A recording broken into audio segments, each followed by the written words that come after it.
দেখো আমাদের ঠাকুরঘরের সামনে ঘুঘু পাখি দুটা ডিম দিয়েছে।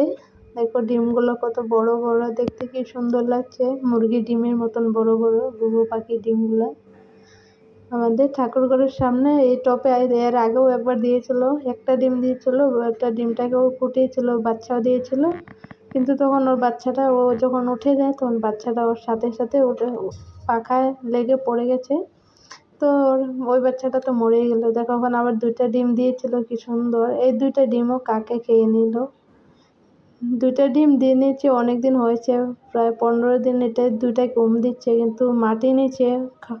আর ওর বাসাটা দেখো না কীভাবে বানিয়েছে, ভালো করে বানাতেও পারেনি। তো তার জন্য ডিমটা ফুটছেও না মাটির মধ্যে, নিচে তো মাটির মধ্যে ডিমটা লেগেছে, পাচ্ছে না ভালো করে।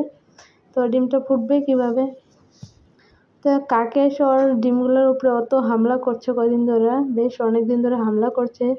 তো কাকগুলাতে 2-3 দিন ভালো করে দেখে দেখে রাখলাম, লাস্ট মাস গিয়ে কাকে ওর ডিমগুলোরে খেয়েই ছাড়লো। তো দেখো ওর প্রতি খারাপ লেগেছে, কী করব। অনেক চেষ্টা করেছি কাকের থেকে ডিমগুলো বাঁচানোর জন্য। একদিন তো খেতে আসছিলো, তাও পারেনি, পরে আমি তাও আটকেছি, কী করবো, লাস্ট মাস খেয়ে ফেললো, আর কিছু করার ছিল না।